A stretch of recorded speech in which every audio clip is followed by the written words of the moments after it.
안녕하세요. 사연에 빠지다의 DJ 민영입니다. 오늘 사연자는 입에 담기도 추접한 사연의 한 중심에 서게 되었다는데요. 과연 어떤 사연인지 들어보시겠습니다. 오늘도 두 가지 사연 준비되어 있는데요. 끝까지 들어주실 거죠? 그럼 바로 시작해 볼게요. 구독과 좋아요 잊지 말고 꾹 눌러주세요. 안녕하세요. 저는 50대 여자입니다. 제 입으로 이런 이야기를 하게 될 날이 올 줄은 몰랐는데 생각할수록 기가 막히고 황당해서 사연을 안 보내고는 안 되겠더라고요. 지금 제 심정 같아서는 길에 지나가는 사람이라도 붙잡고 하소연을 하고 싶을 정도로 제 속이 말이 아닙니다. 저는 지난 30년이 넘는 결혼 생활 동안 혼자 살았다고 해도 과언이 아닐 정도로 외로운 결혼 생활을 유지해왔어요. 이런 이야기 해봐야 제 얼굴에 침 뱉기라는 건 알지만 해야겠네요. 저는 명백히 사기 결혼을 당했습니다. 남편과 결혼 전에 남편에 대해 들은 이야기는 순전히 다 거짓말이었어요. 저와 남편은 저희 이모의 소개로 만났어요. 이모가 이런 선비 집안이 없다고 입에 칩이 마르게 칭찬을 해서 그런 줄만 알고 혹해서 결혼했습니다. 저도 알아요. 제 실수죠. 결혼이라는 건 무엇보다 신중하게 결정했어야 했는데 제 생각이 짧았습니다. 제가 결혼을 좀 급하게 한 게 바로 밑에 여동생이 하나 있었는데요. 동생에게 남자친구가 있었어요. 3년 가까이 만난 남자친구인데다 동생 나이도 계속 찾아보니 남자 쪽에서 결혼을 서두르더라고요. 동생도 그 남자랑 지금 당장 결혼하고 싶다고 난리인 상황이었는데 바로 위에 언니인 제가 시집을 안 가고 있으니 부모님께서 빨리 선이라도 봐서 시집을 가라고 상하였어요. 그런 상황이다 보니 저는 등 떠밀려서라도 결혼을 해야 했습니다. 남편은 저희 친정 바로 옆 동네에 사는 집안의 둘째 아들이에요. 사남매 중 둘째로 위로 형 하나, 밑으로 남동생 하나, 여동생 하나가 있었습니다. 시부모 될 사람들이 내가 잘 아는 사람들인데 시아버지가 동네에 땅도 많고 집도 기와집에 좋아. 큰아들은 배 탄다고 결혼도 안 하고 살면서 이 나라 저 나라 돌아다닌다고 하니 얼굴 보기도 힘들대. 그래서 부모 둘 다 둘째한테 의지를 많이 한다고 하더라고. 내가 듣기론 둘째 아들이 장남이나 다름없어서 나중에 재산도 다 둘째한테 물려준다고 하더라. 20대 초반까지 도시에는 나가본 적도 없이 시골에서만 살았으니 제가 세상 물정이라고 알았겠어요. 그저 남자가 착실하고 시부모님이 돈이 좀 있다고 하니 그거면 됐다 싶어서 얼른 선자리에 나가 남자를 만났습니다. 남편을 처음 만났을 때는 다행이다 싶었어요. 저랑 1살 차이밖에 안 난다고 해서 젊을 줄은 알고 있었는데 사람이 키도 훤칠하고 인물도 나쁘지가 않은 게 괜찮더라고요. 겉으로 봐서는 멀쩡해 보이니 저는 고민할 거 없이 시집가도 되겠다 싶었습니다. 그런데 바로 그때부터가 제 인생의 비극 시작이었죠. 이모가 말한 건 다 그냥 동네에 떠도는 이야기일 뿐 사실과는 거리가 멀었습니다. 시부모님이 집이 한 채 있기는 했는데 기와집도 아니었고 당시에도 이미 70년, 80년은 된 시골집이었어요. 시부모님이 집 앞에 농사를 짓는 땅이 조금 있었는데 크게 돈이 될 정도로 좋은 땅은 아니었습니다. 그냥 시골에서는 흔한 보통 집안이었죠. 거기다가 그렇게 점잖은 선비 집안이라고 칭찬을 하더니만 그 말도 틀린 말이었어요. 알고 보니 시어머니가 남편의 친엄마가 아니더라고요. 동네 사람들한테 들은 이야기인데 시아버지가 젊어서부터 조강지처를 놔두고 바람을 피워 둘째 부인을 둔 거라더군요. 시아버지께서는 30년 넘게 두 집을 오가며 살림을 하셨고 남편과 바로 위에 큰형을 낳아주신 친어머니는 몇 년 전 돌아가셨답니다. 그래서 둘째 부인이 이 집에 들어와 조강지처 흉내를 내는 거였어요. 당시에 시골에서는 그런 일이 흔하게 있었다고 해도 저희 시댁이 그런 집안일 거라고는 상상도 못했습니다. 왜 옛말에 바람은 유전이라고 아버지가 바람 피우면 그 집 아들이 똑같이 닮는다고들 하잖아요. 진작에 시아버지께서 두 집 살림을 하고 다니는 분이라는 걸 알았다면 남편과의 결혼을 고민했을 거예요. 제 남편도 시아버지처럼 구는 꼴을 볼 수 없으니까요. 더군다나 저는 결혼하자마자 시댁에 들어가 살았기 때문에 시집살이까지 해야 했어요. 물론 시아버지께서 따로 집 얻어줄 돈이 없으니 들어와 살라고 하신 거긴 하지만 만약 남편이 친자식이 아니라는 걸 미리 알았다면 어떻게든 핑계를 만들어서라도 시댁에 들어가지 않았을 거예요. 결혼해서 시댁에 살면서 제가 좀 많이 힘들었거든요. 저 혼자 6식구 살림을 다 도맡아 했어요. 새벽부터 일어나 밥 차리고 남편 출근시키면 곧바로 시부모님 농사일 돕고 또 밥하고 시누이랑 시동생 빨래까지 하며 한시도 못 쉬고 그러고 살았습니다. 제가 결혼할 당시에 남편 아래 아직 미혼인 남동생 하나, 여동생 하나 둘이 있었거든요. 둘 다 둘째 어머니인 현 시어머니께서 낳은 자식들이었죠. 제가 시어머니께서 둘째 어머니라는 걸 알기 전부터 좀 이상했던 게 시어머니께서 유난히 남편을 천대하기는 했어요. 남편이 무슨 말만 하면 무시를 하더라고요. 한 번은 그런 적이 있었습니다. 시아버지께서 농사를 지으시다 허벅지 주변에 수포 같은 게 잔뜩 생겨서 아프다고 하시더라고요. 남편이 보자마자 대상포진 같다고 얼른 병원에 가자고 했습니다. 에이, 대상포진이면 아버지 저렇게 식사도 못하셔. 봐, 밥만 잘 드시잖아. 밭에서 벌레 물린 거 아니야? 벌레 물렸다고 저렇게 수포 생길 리가 있어? 대상포진 맞다니까. 아버지, 얼른 저랑 병원 가요. 시아버지의 허벅지를 보고 남편과 시동생이 티격태격하니 시어머니께서는 기다렸다는 듯 시동생 편을 드시더니 남편에게 무안을 주시더라고요. 고등학교도 다니다가 그만둔 놈이 뭘 한다고 하는 척이야. 셋째 말대로 이거 밭에서 일하다가 벌레 물린 거니까 약 바르고 하루 쉬시면 괜찮아질 거야. 그때는 시어머니가 남편의 친엄마가 아니라는 걸 몰랐을 때다 보니 저는 듣는 내내 기가 막혔습니다. 세상에 뭐 저런 엄마가 다 있나 싶더라고요. 그때야 아들이라면 엄마들이 다 쩔쩔매면서 떠받다 들던 때였는데 아무래도 이상하다 싶었죠. 그런데 시아버지께서 대상포진이 맞았습니다. 괜히 시동생과 시어머니 말대로 약만 바르고 집에 계셨다가 다음날 증상이 더 심해지셔서 남편이 출근도 못하고 시아버지를 업고 병원에 달려갔어요. 아이고, 우리 둘째 아들 아니었으면 죽을 뻔했네. 셋째랑 당신은 알지도 못하면서 무슨 벌레 물린 거라고 설레발을 치고 있어. 계속 모르고 약만 발랐으면 큰일 날 뻔했잖아. 금방이라도 죽을 것 같다고 소리를 지르시던 시아버지는 병원에 가자마자 대상포진 진단을 받고 치료를 받고 오시고는 금방 나아지셨습니다. 시아버지는 이게 다 남편 덕이라고 시어머니와 시동생을 나무라셨어요. 둘째 너는 어쩜 딱 보고 대상포진인 줄 알아? 우리 둘째 똑똑하네. 그게 어머니께서 돌아가시기 전에 대상포진으로 며칠 동안 고생하시던 게 기억나서요. 어머니는 등에 비슷한 모양으로 생겼었거든요. 아이고, 을사납셨네, 을사납셨어. 그날 일로 남편과 시어머니의 관계를 확신했습니다. 저는 그제야 남편에게 친어머니가 있다는 사실을 처음 알게 됐어요. 그날 밤 저는 남편에게 왜 그런 중요한 이야기를 하지 않았느냐고 물었습니다. 저는 남편이 솔직하게 이야기해주길 바랬어요. 어머니가 돌아가신 지 얼마 되지 않아 힘들어서 그랬다고 하면 이해했을 거예요. 그런데 남편은 오히려 저에게 언성을 높이더라고요. 그게 무슨 좋은 말이라고 당신한테 말을 해. 시아버지가 두 집 살림하던 사람이라고 하면 좋아할 며느리가 어딨다고. 아무리 그래도 결혼하고 나서는 이야기했어야지. 이 집안에서 나만 모르고 있었잖아. 남편은 일부러 저에게 말하지 않은 거였습니다. 저는 아무리 그래도 결혼하고 나서는 말해줬어야 하는 거 아니냐고 따졌지만 남편은 그 순간 입을 딱 다물어 버렸어요. 또 입 다물지. 사람이 무슨 말을 하면 대꾸를 해야지. 어쩜 당신은 사람이 궁금해서 말을 하면 그렇게 입을 딱 다물어? 그게 바로 남편 특기예요. 남편 하는 짓이 마음에 안 들거나 시어머니 때문에 속상한 일이 있어서 남편에게 하소연을 좀 하면 남편은 항상 대꾸도 없이 없는 사람처럼 입을 딱 다물어 버립니다. 그럴 때면 저는 꼭 벽이랑 대화하는 것 같았어요. 어디 다 속 시원하게 이야기를 하고 싶어도 할 곳이 없었습니다. 남편이 밖에서는 어떻게 하고 다니는지 모르겠지만 집에서는 일절 말이 없는 사람이었어요. 저로서는 답답해도 당시에는 그러려니 하고 참았던 게 내가 남편이라도 이런 분위기에서는 할 말이 없겠다 싶기도 했습니다. 시어머니께서 남편과 자기 친자식들을 차별하셨거든요. 시어머니는 아니라고 하셨지만 제가 보기엔 티가 많이 났습니다. 남편은 동네의 작은 조경회사에서 조경일을 했었는데요. 새벽에 나가 일이 끝나고 들어오면 항상 8시가 넘고는 했습니다. 반면 시동생과 시내인은 시내에 있는 직장을 다니고 있어서 6시가 넘으면 집에 들어왔어요. 당시에 제가 거의 모든 살림을 도맡아 하고 있었으니 하루에도 10번씩 밥상을 차려야 했습니다. 그런 와중에 시동생 시누이 저녁상을 차리면서 남편 주려고 따로 남겨둔 반찬이나 찌개를 시어머니께서 멋대로 시동생이나 시누이 밥 먹을 때 다 꺼내놨어요. 한두 번은 저도 모르고 있다가 남편이 퇴근하고 와서 저녁 차리려고 하면 제가 남겨둔 반찬이랑 찌개가 어디에도 없더라고요. 어머니, 그이 오면 주려고 찌개랑 반찬 냉장고에 넣어뒀었는데 혹시 못 보셨어요? 분명 넣어뒀었는데 없네요.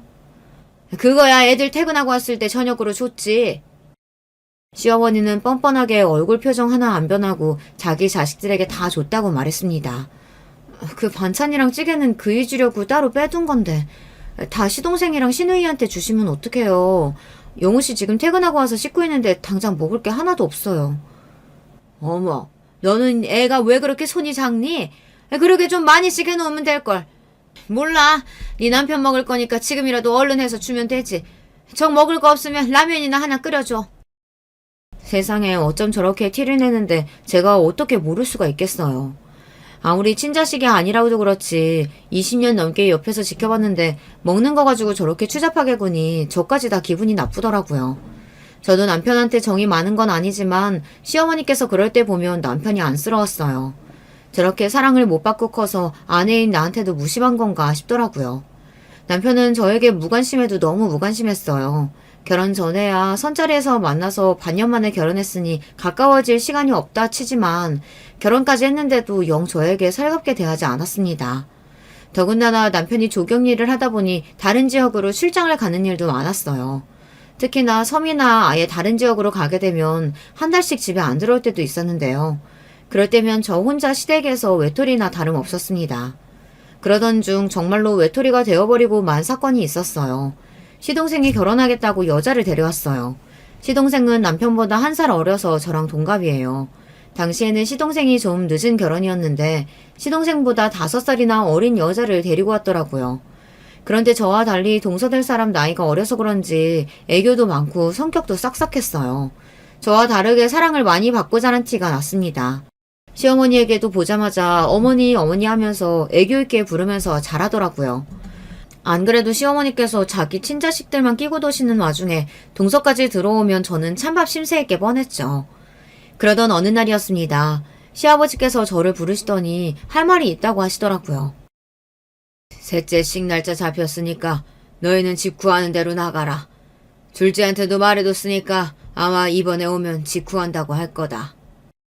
저는 이게 무슨 소리인가 했습니다. 난생 처음 듣는 소리였어요.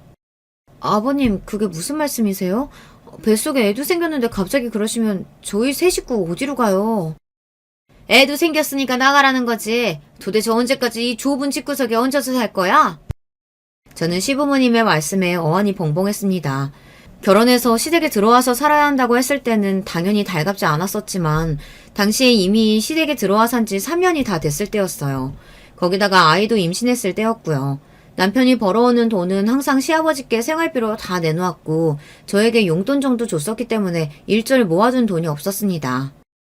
그럼 당장 집 구할 돈이라도 아버님께서 주셔야죠. 지금까지 그이가 벌어온 돈 다 아버님께 드렸는데 저희가 무슨 돈이 있어서 나가요. 지금까지 시부모님께 불만이 없었던 건 아니지만 며느리로서 시부모님께 또박또박 돈 가지고 따질 수 없어서 참고 있었던 거예요. 그런데 시동생이 결혼해서 당장 들어와야 한다고 저희더러 갑자기 나가라고 하시니 기가 차더라고요. 어허, 이게 다 무슨 소리야? 내가 받은 건 너희가 우리 집에 얹혀 사니까 당연히 생활비조로 받은 거지. 내가 그 돈을 왜 줘? 부모 자식 사이에 이런 경우는 또 처음 봤습니다. 저희 친정에서는 아무리 사정이 좋지 않아도 자식들한테 힘든 일이 있으면 어떻게 해서든 도와주시려고 하세요. 그런데 시부모님은 지금까지 3년 동안 남편이 벌어다 온 돈을 다 가져가시고는 이제 와서 그건 당연한 돈이라고 하시면서 빈몸으로 나가라고 하시더라고요. 그날 저는 결혼하고 처음으로 남편이 얼른 돌아오길 기다렸습니다. 그동안 한 번도 외지로 떠난 남편을 기다려본 적이 없었는데 그날은 한시라도 빨리 남편이 돌아왔으면 싶더라고요. 그런데 제가 믿을 사람을 믿었습니다. 남편은 시아버지에게 따질 생각이 없었어요. 역시나 입을 꽉 다물고는 한마디도 하지 않고 그대로 짐을 싸더라고요. 저에게도 짐을 싸서 당장 친정에 가 있으라고 했어요. 왜 아버님한테 아무 말도 안 해? 당신 돈 있어? 돈 있어서 지금 나가겠다는 거야? 내가 돈이 어딨어. 나는 당분간 부산 숙소에서 지낼 테니까 당신은 친정에 가 있어. 내가 돈 구하는 대로 붙여줄 테니까. 남편은 말도 안 되는 소리를 짓거렸습니다. 본인은 어차피 일하느라 부산에서 지내고 있으니 계속 부산에 있겠답니다. 시부모님께 쫓겨나듯이 나가는 마당에 이제는 부부가 떨어져 살자네요. 그것도 임신한 마누라하고 말이죠. 그게 말이 돼? 임신한 마누라 버리고 당신만 나가서 혼자 살겠다는 거야? 안 그래도 시부모님의 갑작스러운 통보에 혼란스러운 와중에 남편의 행동에 분노가 들끓었습니다. 버리긴 누가 버린다는 거야? 그럼 어떡하냐? 셋째 장가가면 지낼 곳이 없다는데 신혼인데 집도 없이 살게 할 순 없잖아. 가관도 이런 가관이 없었습니다. 남편은 그 와중에 자기 동생 편을 들었어요. 울프 동생이 임신한 아내보다 더 중요한지 일절 시아버지께 반항 한 번 안 하고 그대로 집을 나왔습니다. 저는 남편이고 뭐고 다 싫었습니다. 볼록하게 나온 배만 보면 눈물이 울컥했어요. 제가 이런 취급이나 받으려고 결혼한 게 아닌데 어쩌다가 이런 신세가 됐나 처량하더라고요. 결국은 저와 남편은 그렇게 떨어진 채 2년을 넘게 살았습니다. 저는 친정에서 아이를 낳고 살았고 남편은 여기저기 떠돌이처럼 살면서 한 달에 한 번 아이를 보러 친정에 오고는 했어요. 남편은 미안하다고 올 때마다 자기 딴에는 이것저것 바리바리 싸들고 오기도 하고 생활비도 넉넉하게 줬지만 이미 한 번 틀어진 마음은 쉽게 회복이 안 되더라고요. 결혼한 지는 5년이 넘었어도 남편이랑 한 집에서 한 이불 덮고 산 거는 1년도 채 되지 않으니 미운 정도 들지를 않더라고요. 언제부턴가는 오히려 남편과 떨어져 사는 게 익숙했습니다. 아이도 어릴 때라 아빠를 찾지도 않았고 친정 부모님 곁에서 마음껏 응석 부리며 살았으니까요. 그런데 친정 부모님 생각은 달랐습니다. 하루라도 빨리 남편이랑 합쳐서 나가기를 바라셨죠. 당연한 일이에요. 시집간 딸이 남편도 없이 홀몸으로 애를 데리고 친정에 들어와 있으니 주변에서들 어지간히 쑥덕이잖아요. 그러다 보니 남편이 친정에 올 때마다 친정 부모님은 사위 눈치를 보며 언제쯤 저와 아들을 데리고 나갈 거냐고 물었습니다. 자네 힘든 건 알지만 애도 벌써 돌도 지났고 슬슬 아버지도 찾을 텐데 언제까지 이렇게 살 건가? 웬만하면 월세라도 얻어서 얼른 살림 차려야지. 저야 남편이랑 살림을 합쳐봐야 어차피 애랑 둘만 남겨질 게 뻔하기에 그대로 친정에 사는 게 나쁘지 않다고 생각했어요. 하지만 아이를 생각해서라도 친정 부모님 말씀이 맞는다고 생각했습니다. 아무리 상황이 좋지 않아도 가족이 떨어져 사는 게 익숙해지면 좋을 게 없으니까요. 그런데 남편은 올해도 힘들 것 같다고 했어요. 올해 잡힌 인들이 다 지방이고 섬이라 지금 당장 제가 어디다가 터를 잡고 살아야 할지 판단이 안 서네요. 그래도 올해 지나면 전세 보증금 정도는 어떻게 될 테니까 걱정하지 마세요. 자네, 작년에도 그렇게 말하지 않았나? 원래 돈이라는 게 그래. 모이만 하면 나가고 없으면 또 일 터지고. 어차피 재벌될 거 아닌 거 괜히 가족끼리 떨어져 있지 말고 하루라도 빨리 합쳐. 정 힘들면 우리가 좀 도와줄 테니까. 이번에는 진짜예요, 장모님. 올해까지만 고생하면 내년엔 진짜 합칠 거니까 제발 믿어주세요. 남편은 친정 부모님께 걱정하지 말라고 했지만 시간이 갈수록 친정 부모님의 얼굴에는 그늘이 졌습니다. 당신들도 이제 연세가 들 만큼 들었고 다른 자식들은 다 시집장가 가서 멀쩡하게 잘 사는데 저만 그러고 있으니 저를 볼 때마다 근심이 많으셨죠.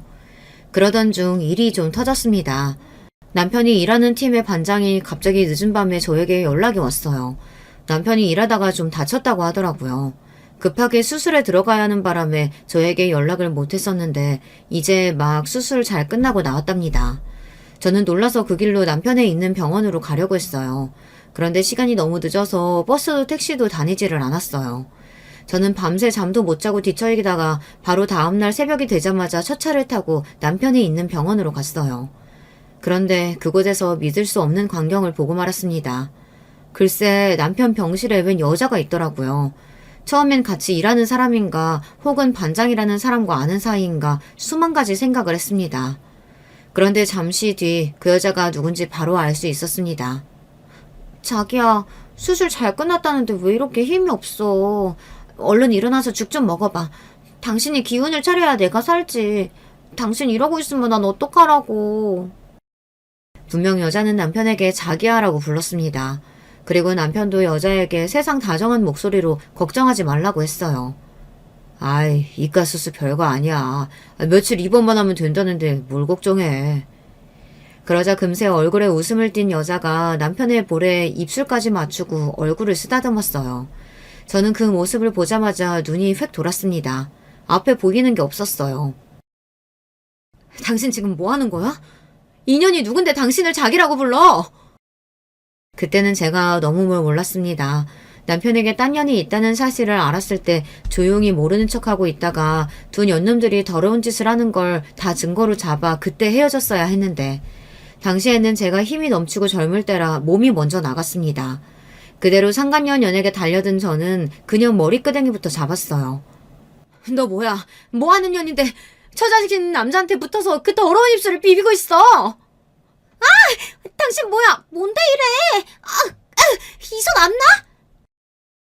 저도 저였지만 그 상간녀년도 힘이 얼마나 좋은지 자기 잘못도 모르고 똑같이 제 머리끄댕이를 잡았습니다. 저와 상간녀는 그대로 서로의 머리끄댕이를 잡은 채 병실 바닥을 구르고 굴렀어요. 간호사들이 와서 말리지 않았으면 아마 둘 다 머리가 다 뽑히고 말았을 거예요. 남편과 제가 사는 꼴을 보고 주변에서 별의별 말들이 많았습니다. 아무리 돈을 버는 게 중요해도 부부가 그렇게 오랫동안 떨어져서 살면 분명 남자가 딴짓 한다고요. 심지어 친정언니와 엄마까지도 그런 소리를 했어요. 세상에 여자 싫다는 남자가 어딨어. 몇 달씩 떠돌이처럼 여기저기 돌아다니는데 딴짓거리 안 할 리가 있냐? 너랑 둘이 죽고 못 사는 사이도 아니고. 그러니까 빨리 집 구해서 둘이 합치고 제부도 그 일 말고 다른 일 좀 알아보라고 해. 그래, 애 금방 커. 빨리 집 구해서 정착해야지. 언제까지 이렇게 집도 절도 없이 살 거야? 가족들이야 저를 걱정해서 하는 말이라는 거야 알지만 남편과 애초에 정이 없어서 그런지 저는 남편이 나가서 뭘 하고 다니든 상관없었어요. 그런데 막상 제 눈으로 이런 거지 같은 광경을 목격하고 나니 기분이 더럽기는 더럽더군요. 저는 그 길로 상간녀년을 병원에서 쫓아냈습니다. 상간녀는 안 가겠다고 버텼지만 남편도 간호사들 눈치가 보였는지 그만 소란 떨고 돌아가라고 여자에게 호통을 치더라고요. 그러자 상간녀년이 꼬리를 내리고 돌아갔어요. 그년이 돌아가자마자 저는 병실 침대에 누워있는 남편을 취조하기 시작했습니다. 하다하다 이제 바람을 펴? 당신이 이러고도 우리 윤석이 아버지라고 할 수 있어? 오라, 당신 설마 전현이랑 둘이 살림 차려서 살려고 나한테는 그렇게 떨어져서 살자고 그런 거야? 그런 거 아니야. 저 여자랑 절대 그런 사이 아니고 그냥 우리 숙소 근처에서 식당하는 여잔데 보는 남자마다 다 저렇게 자기자기 하면서 꼬리치고 다니는 여자야. 남편은 제가 제 두 눈으로 똑똑히 봤는데도 아니라고 딱 잡아댔습니다. 그냥 혼자 살면서 식당하는 여잔데 원래가 남자만 보면 저러고 다닌답니다. 저는 기가 막혔어요. 남편은 저를 바보로 아는 것 같았습니다. 나 당신이랑 우리 윤석이 위해서 늦게까지 일하다가 다친 거야. 우리 셋이 살 집 구하려고. 이제 거의 다 왔어. 내가 태어나면 바로 올라가서 처가 근처에 집 구할 거니까 나만 믿어. 이제 와서 집을 구하겠다고? 뻔뻔한 게 당신 아버지랑 똑같구나. 바람을 피웠으면 당장 무릎이라도 꿇고 사과부터 해야지. 내가 이 두 눈으로 다 봤는데 아니라고 잡았대? 얼마 전까지도 집 구할 돈이 없다고 말하던 남편이 그날은 자기도 똥줄이 타는지 병원에서 태어나는 대로 곧장 집을 구하겠다고 하더라고요. 저는 남편과 1분 1초도 더 마주보고 앉아 있고 싶지 않았습니다. 그래서 그대로 친정으로 돌아와 버렸어요. 병원에서 며칠 더 입원해야 해서 보호자가 있어야 한다고 했지만 도저히 그럴 마음이 들지 않았어요. 그 더러운 상간녀년이 있는데 제가 뭐하러 거기 있나 싶더라고요. 저는 그 길로 친정에 돌아와 병원에서 있었던 일들을 모두 다 친정 부모님께 이야기했어요. 그리고 무조건 남편과 이혼하겠다고 이야기했습니다. 저로서는 당연한 결정이었어요. 지독하게 사랑해서 한 결혼은 아니었지만 그래도 5년 가까이 자식까지 낳고 살면서 외롭고 힘든 시기가 있었어도 저는 남편 하나 믿고 여기까지 왔습니다. 남편도 없이 시부모님께 모진 구박을 받은 것도 모자라 애만 딸랑 데리고 친정에 들어와 산 지도 2년이에요. 제가 홀로 고군분투하고 있을 때 남편이라는 인간은 딴 년이랑 붙어서 시시덕거렸다는 사실을 알게 됐는데 어떻게 그런 인간이랑 살을 붙이고 살겠어요. 그런데 친정 부모님의 반응이 충격적이었습니다. 제 이야기를 다 들으시고는 친정 부모님은 이혼은 절대 안 된다고 하셨어요. 이혼이라니? 너 제정신이야? 집안 망신을 시켜도 유분수가 있지. 이혼은 절대 안 돼. 그래, 자식이 버젓이 있는데 부모가 이혼하면 저 어린 건 어떻게 살라고. 신서방이 절대 바람 아니라고 했다며. 괜히 아픈 사람 자극해서 일 키우지 말고 신서방이 집 구하는 대로 같이 나가서 살아. 부부는 원래 지지고 볶으면서 한 입을 덮고 자는 거야. 제가 잘못 생각해도 한참을 잘못 생각했더군요. 우리 부모님만큼은 당연히 제 편일 줄 알았는데 아니었어요. 이혼만은 절대 안 된다고 하셨습니다. 그 인간이 아무리 아니라고 해도 난 못 믿어. 내가 분명히 이 두 눈으로 봤다니까? 둘이 자기자기 하면서 어쩔 줄 모르는 거? 난 이혼할 거야. 저는 억울하고 속상해서 눈물이 다 났습니다. 저는 끝까지 이혼하겠다고 울분을 토해냈어요. 그런데 부모님은 제 말을 들어주지 않았습니다.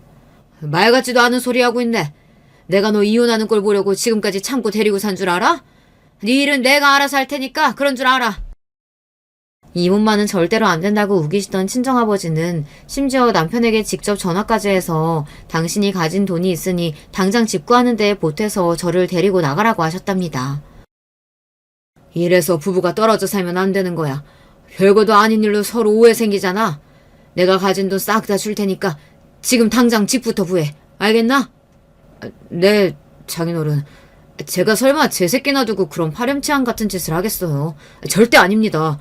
장인어른께서 도와주시면 제가 곧바로 집 얻어서 애들 엄마랑 우리 윤석이 데리고 나올게요. 세상에 믿을 사람 없다더니 저는 친정부모님께마저 버려졌어요. 친정부모님은 딸내미 이혼녀 되는 게 싫어서 그런 더러운 놈이랑 살라고 하셨어요. 그때가 아마 제 인생에서 가장 힘들었던 시기인 것 같아요. 남편도 부모님도 누구 하나 진심으로 저를 위하는 사람이 아무도 없다는 사실에 저는 절망해서 아무런 의욕조차 없었어요. 그런 저에게 하나 남은 건 집이었습니다. 정말 제가 이혼이라도 하겠다고 할까봐 겁이 나기는 했는지 남편은 그동안 모은 돈을 다 내놓았어요. 그 돈이랑 친정아버지께서 도와주신 돈까지 하니까 못해도 전망 좋은 동네에 간단하게 농사 지을 수 있는 땅까지 있는 집 정도는 살 수 있겠더라고요.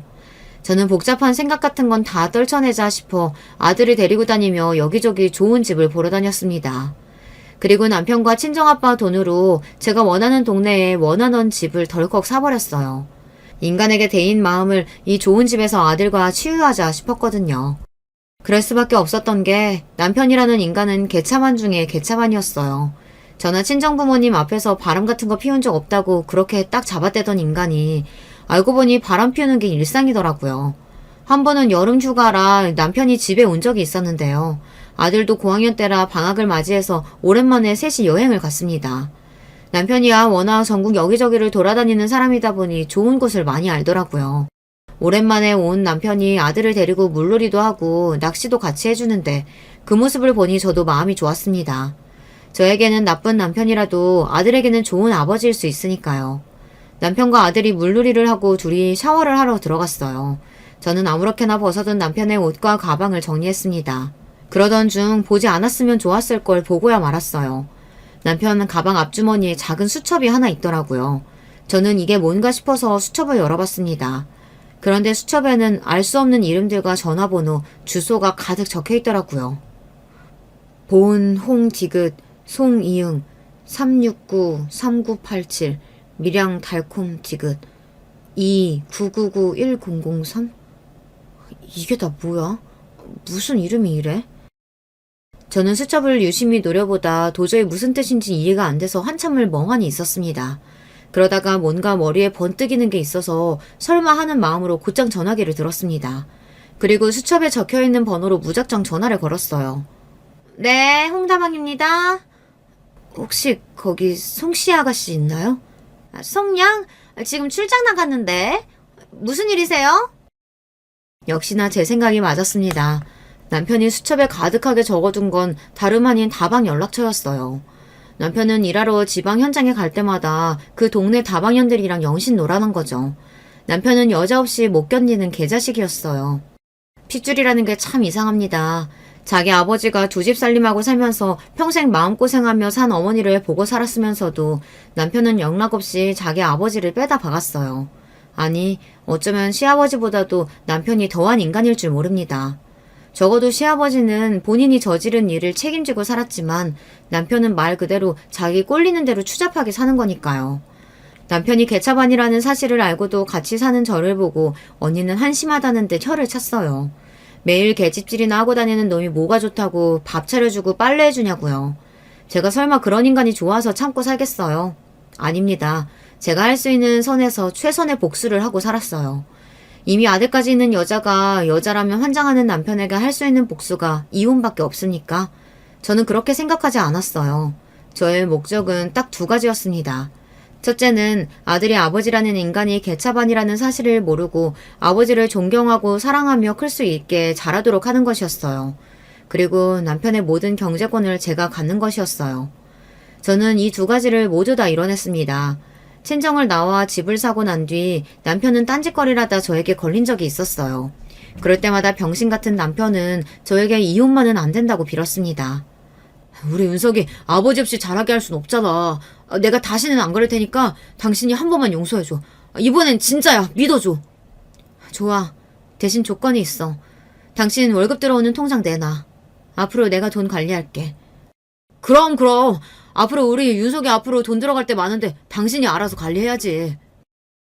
여자라면 사족을 못 쓰는 인간이 아들 자식은 무서운지 혹여나 자기 아들을 못 보고 살게 될까봐 쩔쩔맸습니다.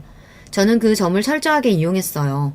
그리고 통장에 돈이 들어올 때마다 저는 땅을 조금씩 사들였습니다. 모두 다 제 명의로 말이죠.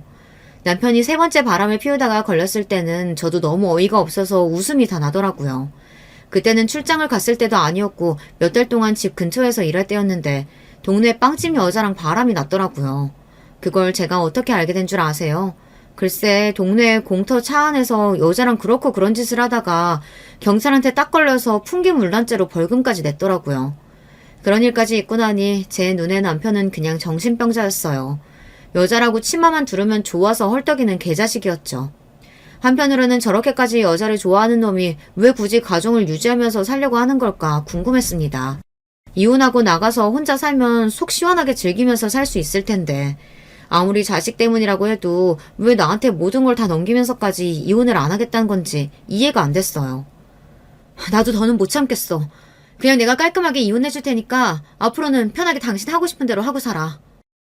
돈이고 자식이고 그런 꼴까지 보고 나니 도저히 참아줄 수가 없었어요. 그때는 정말 이혼하려고 했어요. 그런데 그 순간에도 정신 나간 남편이 하는 말이 기가 막혀서 말문이 다 막히더군요. 나한테 당신이 있으니까 딴 여자 만나고 다니는 게 재미도 있는 거지. 당신이 없으면 내가 여자를 뭐하러 만나. 다시 생각해도 남편은 정상이 아니에요. 그러니까 이 인간은 마누라 고생시키면서 그냥 바람 피우는 걸 즐기는 변태 정신병자였습니다. 그런 소리까지 들으니 남편이 인간이라는 생각이 안 들더군요. 괴물이나 다름없었습니다. 그쯤 되니 저는 모든 걸 다 내려놓았어요. 그리고 그때부터는 일절 남편이 하는 일에 전혀 신경 쓰지 않았습니다. 어차피 그동안 호적상으로만 부부였지 남보다 못한 관계로 줄고 살았는데 이제와 달라질 게 뭐가 있나 싶었거든요. 아들을 남부럽지 않게 키우려면 돈도 필요하고 아들이 성인이 될 때까지는 아버지라는 존재도 필요할 때가 있으니 그냥 그렇게 호적만 유지하면서 살았어요. 그렇게 모든 걸 다 내려놓고 살다 보니 남편이 무슨 짓을 하고 다녀도 화가 나지 않더군요. 그냥 꼬박꼬박 돈이나 들어오고 아들에게 아비 노릇이나 하면 그걸로 됐다 싶었죠. 그리고 아들이 자리 잡고 독립해 나가면 그때 남편과 헤어질 생각이었어요. 어차피 모든 재산은 다 제 것이고 지금까지 남편이 바람피우고 다닌 증거들은 이미 다 차곡차곡 모아뒀으니 언제 헤어져도 저에게 손해일 건 없었죠. 그러던 어느 날이었습니다. 제가 계약한 대로 저의 박복한 인생을 정리할 날이 머지 않았을 때였어요. 아들이 대학을 졸업하고 취업 준비를 하던 때였어요. 아들은 서울에 있는 회사들의 이력서를 넣고 1차 합격해서 면접 준비에 한창이었습니다. 저는 아들이 취직만 돼서 서울로 올라가면 바로 남편과 이혼할 생각이었어요. 그러던 중 생각지도 못한 일이 벌어졌습니다. 동서와 시동생이 갑자기 이혼한 거예요. 간혹 시어머니께 듣기론 동서와 시동생 사이도 영 좋지 않다고 듣기는 했어요. 시동생이 건설회사에 다녔는데 동서가 그 회사 비서로 일했어요. 나이도 어리고 얼굴도 예쁘장한 데다가 애교도 많으니 시동생이 한눈에 반해서 결혼한 거죠. 그런데 나중에 알고 보니 동서가 과거가 좀 있더라고요. 비서로 일하기 전에 지방 어디 술집에서 일했대요. 그 사실을 식구들이 어떻게 알게 됐는진 모르지만 시어머니까지 알게 돼서 집안이 난리가 났었다고 하더라고요. 그런데 당시에 이미 동서와 시동생 사이에는 애가 둘이나 있다 보니 시동생이 이혼도 못하고 참고 살았어요. 그런데 몇 년 전 시아버지가 돌아가시고 최근에 시어머니까지 돌아가시고 나자 이때다 싶었는지 아예 이혼하기로 했나 보더라고요. 그런데 며칠 뒤 믿기지 않는 일이 벌어졌습니다. 동서가 연락도 없이 우리 집에 찾아왔어요. 동서가 시집 오고 나서 지난 20년 가까운 시간 동안 한 번도 따로 만난 적이 없었는데 저는 무슨 일인가 했죠. 그런데 동서가 저를 찾아온 이유는 충격적이었습니다. 동서는 집에 들어오자마자 다짜고짜 저에게 따지기 시작했어요. 신상규, 이 인간 어디 갔어요? 내 전화도 안 받고 도대체 어디 갔냐고요? 동서는 잔뜩 흥분한 얼굴로 제 남편 이름까지 부르며 찾고 있었습니다. 저는 기가 막혀서 동서의 앞을 가로막았어요.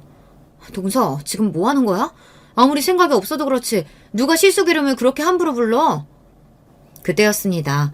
동서는 오히려 제 말에 더 기가 막히다는 듯 코웃음을 치더니 저를 쏘아봤어요. 형님은 여전히 순진하시네요. 아직도 모르고 계셨어요? 제가 왜 이혼당했는지. 형님, 모르시면 똑똑히 들으세요. 저 시숙과 연인 사이예요. 그래서 남편하고도 이혼한 거고요. 그러니까 지금 당장 말해요. 신상규, 이 인간 어디 갔어요? 바람 피울 정도로 양심이라고는 없는 연놈들은 원래 다들 그렇게 뻔뻔하고 당당한 건가요? 동서는 마치 자기 남편을 찾으러 오기라도 한 것처럼 제 앞에서 당당하게 울었습니다. 미친년, 여기가 어디라고 감히 쳐들어와서 네가 내 앞에서 그 미친놈을 찾아? 말했잖아요. 나랑 당신 남편이랑 그렇게 그런 사이라고. 나 먼저 이혼하면 이 인간도 이혼한다고 했으니까 형님이 당장 이혼부터 해줘요. 형님도 진짜 멍청한 게 아니라면 동서까지 건드리는 남자랑 살고 싶진 않을 거 아니에요. 동서녀는 끝까지 생각이 없었습니다. 그 미친 인간 때문에 이혼까지 한 것도 모자라서 저더러 이혼을 해달라네요. 미친 것들이 쌍으로 지랄하고 있네. 멍청한 건 너지 이년아. 새끼까지 버리고 이혼하면서 그런 새끼랑 또 살고 싶니? 그거야 형님같이 사랑 못 받아본 여자들이나 하는 소리죠. 규상씨가 형님한테는 손 하나 까딱 안 해도 나하고 있을 땐 돌쇠가 따로 없어요. 우리가 서로 얼마나 사랑하는데요. 저는 동서년 입에서 사랑이라는 소리가 나오는데 웃음이 터져서 참을 수가 없었습니다. 조금 더 묵혀뒀다가 아들까지 다 독립시키고 터뜨리려고 했는데 더는 안 되겠더군요. 미친년 말하는 거 봐라. 야, 너 큰일 났어. 내 앞에서 헛소리할 시간 있으면 얼른 산부인과부터 가봐. 너 임질이야. 뭐래? 나 괜히 겁지려고 그런 소리 하는지 누가 모를 줄 알아요? 내가 임질에 걸리긴 왜 걸려? 아휴, 역시나 그 새끼가 자기 성병 걸린 거 말 안 했구나. 어떡하니? 그 인간 얼마 전부터 오줌도 못 나올 정도로 아파서 떼굴떼굴 구르다가 병원 갔더니 임질이라더라. 상태가 심각해서 내가 아예 입원시켰어. 그거 보고 싶으면 가봐. 내가 병원 알려줄 테니까. 뭐야? 미친 새끼. 어쩐지 며칠 전부터 몸이 이상하더니만. 동서녀는 그대로 제 몸을 벅벅 긁더니만 어쩐지 이상하다고 했어요.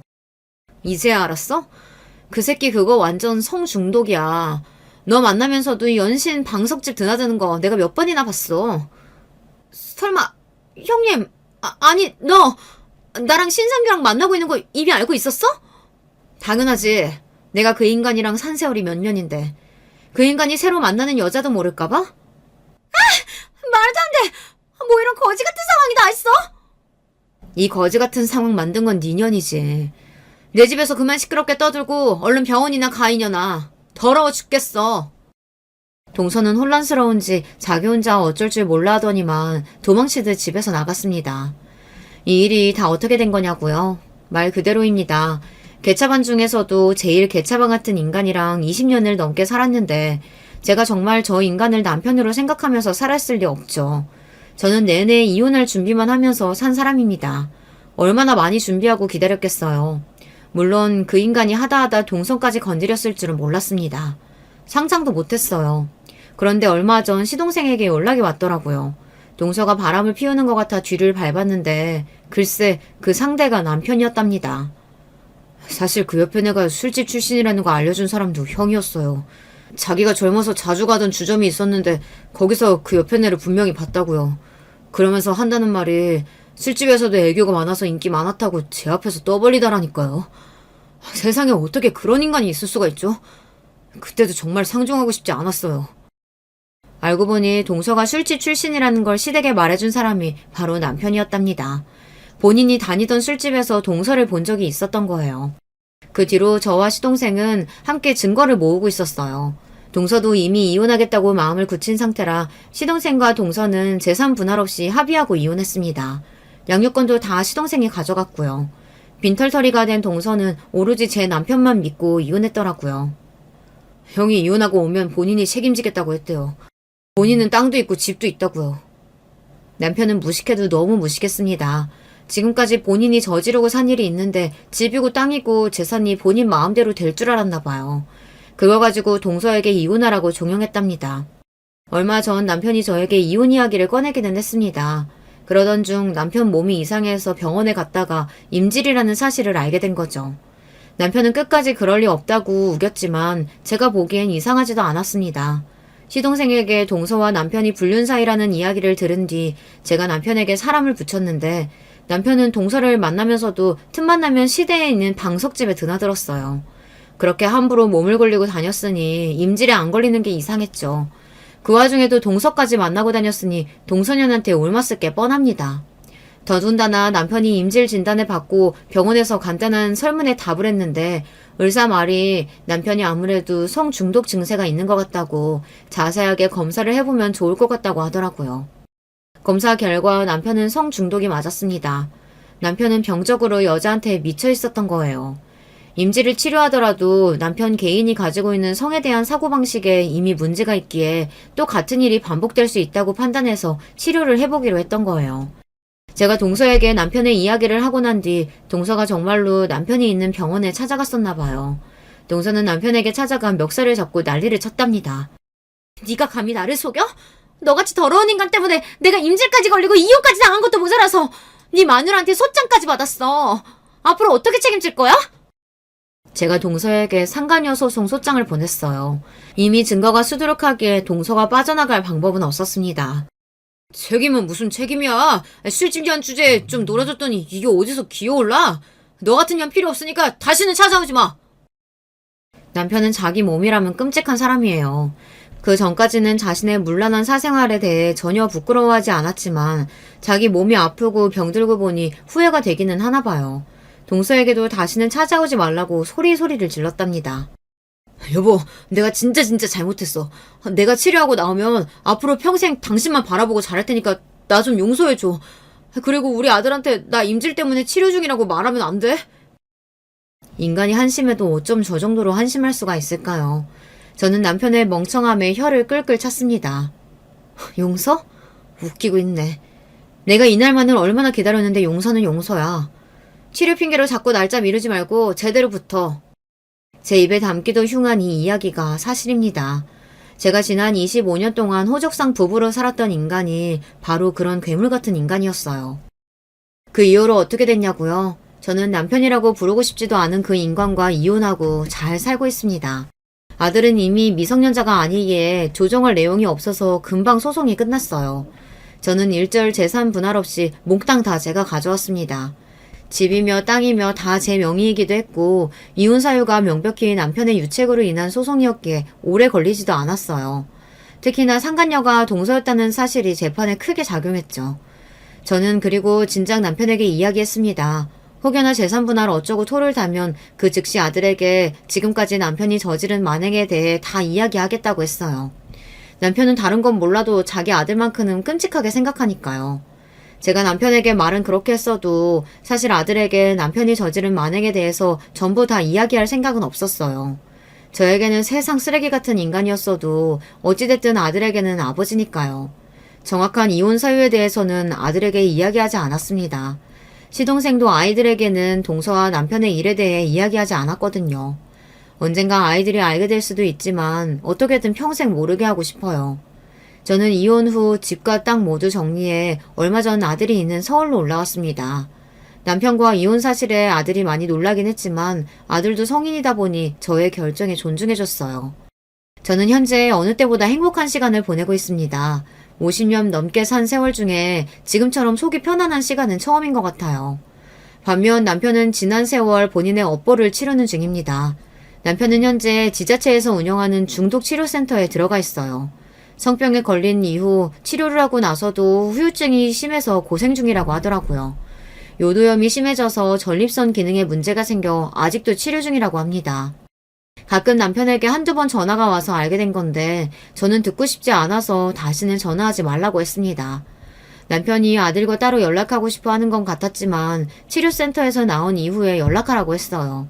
아들은 남편의 문란한 사생활에 대해 전혀 모르고 있는데 갑자기 치료센터에 있다고 하면 충격을 받을 테니까요. 제 주변 지인들은 저를 이해 못해요. 그런 인간 뭐가 불쌍하다고 굳이 왜 자식 앞에서 체면을 차려주냐고요. 아들도 다 컸는데 그냥 다 솔직하게 이야기하라고 합니다. 한 가족이고 자식이니 현실을 알아야 한다고요. 여러분의 생각은 어떠세요? 지금까지 결혼 생활 동안 남편이 저에게 저지른 만행들을 아들이 알게 하는 게 정말 잘하는 짓일까요? 저는 아니라고 생각합니다. 하지만 만약 제 생각이 틀린 거라면 어떡하죠?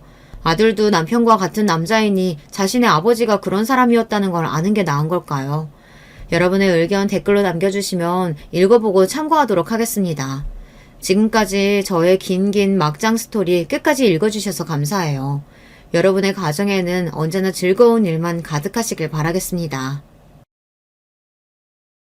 안녕하세요. 저는 서울에 거주하는 50대 여자입니다. 오늘은 너무 다사다난했던 제 인생 얘기를 해보려고 해요. 사연 없는 사람이 없다고 하지만 저는 제 인생이 어디 가서 사연으로는 빠지지 않는다고 자신 있게 말할 수 있습니다. 이렇게 말하면 제가 어렸을 때부터 찢어지게 가난해서 입에 풀칠하기도 힘들었던 것 같죠?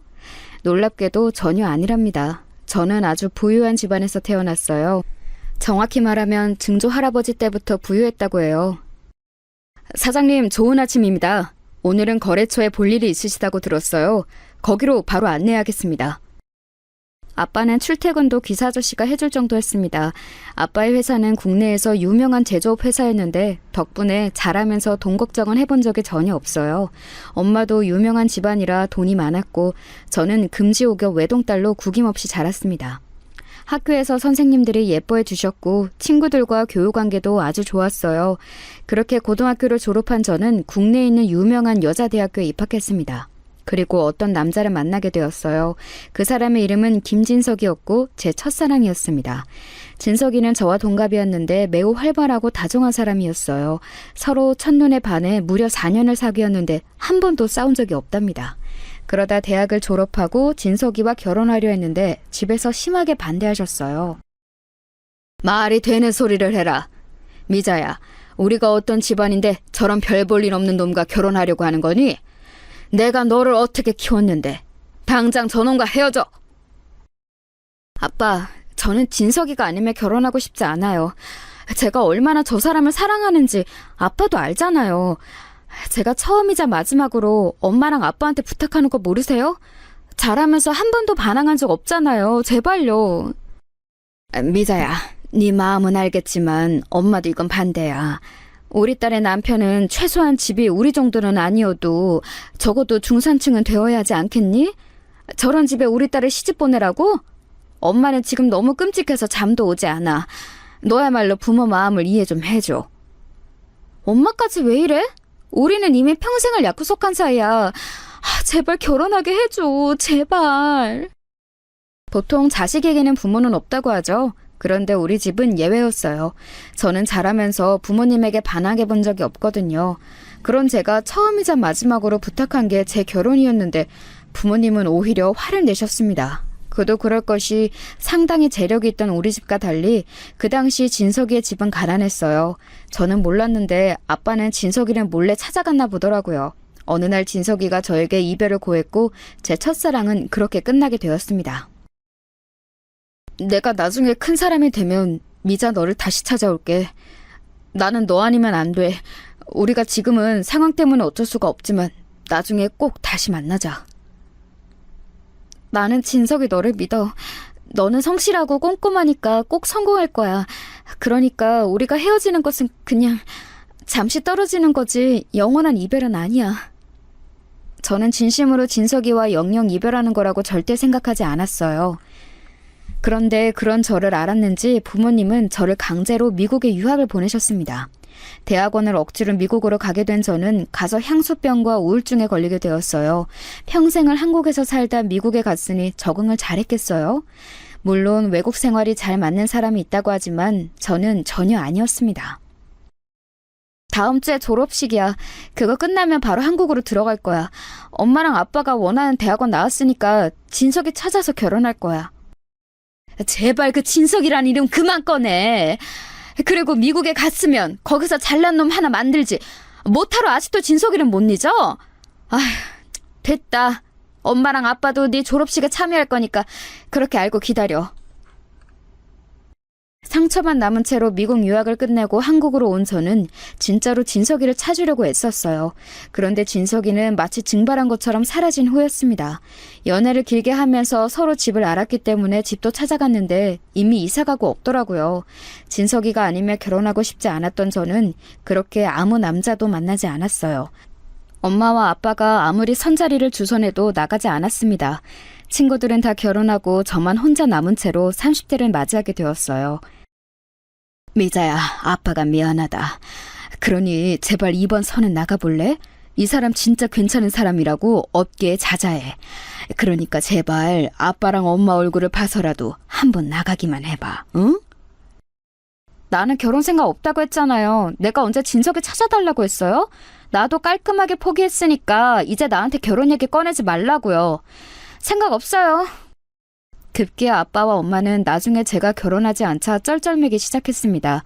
주변에서 저를 바라보는 시선도 점점 안쓰럽다고 바뀌니 초조했나 보더라고요. 하지만 저는 진심으로 결혼에 관한 생각이 없었습니다. 그랬던 제가 마음이 바뀌게 된 계기가 있었으니 그건 바로 엄마의 갑작스러운 죽음이었어요. 엄마는 어느 날 몸이 좋지 않아 병원에 입원했는데 검사를 해보니 바로 위암 말기였습니다. 초기도 아니고 말기였던 엄마는 이미 발견한 뒤로는 심각하게 증상이 안 좋아졌어요. 어떻게 손을 쓸 수도 없이 너무 갑작스럽게 돌아가시게 되셨습니다. 그러면서 엄마는 죽기 전에 제 손을 꼭 잡고 말씀하셨어요. 미사야, 엄마가 너 원하는 결혼 못 시켜줘서 너무 미안해. 우리 딸이 평생 원하던 것은 그거 하나였는데, 그렇지? 엄마를 용서해줘. 그리고 좋은 사람 있으면 결혼해라. 엄마는 네가 결혼해서 평범하게 살았으면 좋겠어. 엄마는 그 소리를 끝으로 끝내 돌아가셨어요. 지금은 비혼이라는 단어가 등장했는데 저 때는 사실 결혼하지 않은 것이 되게 희귀였거든요. 결혼이라는 것은 인간의 인생에서 당연한 절차였습니다. 그래서 저도 마음이 점점 바뀌었고 무엇보다 엄마의 유언이라 결혼하기로 마음을 먹었어요. 그때 제 나이가 이미 36살이었으니 지금으로 봐도 늦게 결혼했죠? 안녕하세요. 미자씨, 말로만 들었을 때 상당히 미인이라서 기대했는데 실물은 듣던 것보다 훨씬 아름다우세요. 반갑습니다. 저는 아버님 거래처 회사의 아들 안성철입니다. 나이는 34살이고 취미는 골프입니다. 아, 네, 안녕하세요. 아버지한테 저도 얘기 많이 들었어요. 반갑습니다. 저는 현재 아버지 회사에서 일을 배우고 있어요. 성철 씨도 아버지 회사에서 같이 일하고 있다고 들었는데 맞나요? 네, 맞습니다. 그래서 미자 씨 아버님이 우리 회사에 오셨다가 저를 눈여겨보셨나 봐요. 사실 제가 잘 보이려고 일부러 애쓴 것도 맞습니다. 제가 결혼하고 싶다고 하니 아빠는 신이 나서 주변을 수소문하기 시작했어요. 그리고 아빠 회사 거래처의 아들을 소개해 주셨죠. 안성철이라고 본인을 소개한 남자는 매우 말주변이 좋았습니다. 어색하지 않게 해줘서 저도 편하게 얘기할 수 있었어요. 애초에 결혼을 앞두고 만난 사이라 우리는 만난 지 3개월 만에 결혼을 진행했습니다. 안서방네 회사가 우리보다는 규모가 매우 작아. 그래도 성장 가능성이 있어서 눈여겨보고 있었거든. 우리 회사와 안서방네 회사가 협업하면 우리는 아주 크게 사업을 확장할 수 있지. 그쪽에서도 아마 그걸 알고 있을 거야. 오히려 땡 잡은 거지. 아빠가 알아서 좋은 사람 구해왔을 거라 생각해요. 돌아가신 엄마 소원이 제 결혼이었으니까 저도 이제 마음이 편해요. 아빠가 알아온 결혼감이라 이번에는 당연히 반대하지 않으셨어요. 서로 집안에서 우리의 결혼을 바랐던 사이라 속전속결로 결혼식이 진행되었습니다. 집안의 만남이었지만 성철 씨는 저에게 매우 잘해주었어요. 그래서 저도 마음을 활짝 열게 되었습니다. 마치 간도 쓸개도 다 빼줄 것처럼 행동했거든요. 여자의 마음을 어떻게 얻어야 하는지 너무 잘 아는 사람이었죠. 미자야, 잘됐다. 나는 네가 노처녀로 언제까지 있을까 걱정했었어. 그런데 이렇게 괜찮은 사람 만나서 결혼한다니까 내가 다 기뻐. 이제 우리 미자까지 유부녀네? 신난다. 나도 이제 너희가 시댁이니 남편이니 이런 얘기할 때 낄 수 있어서 좋아. 아이 낳으면 그때 나 많이 도와줘야 한다. 너희 내가 아이들 선물이랑 옷 많이 사줬던 거 잊지 마. 얘는? 우리가 그걸 어떻게 잊니? 옷이랑 장난감 다 물려줄 테니까 걱정하지 말고 잘 살아. 진짜 어머님 돌아가시고 웃는 거 본 적이 없었는데 이제 웃어서 너무 마음이 놓여. 제가 드디어 결혼한다고 하니까 친구들은 마치 자기 일처럼 기뻐했어요.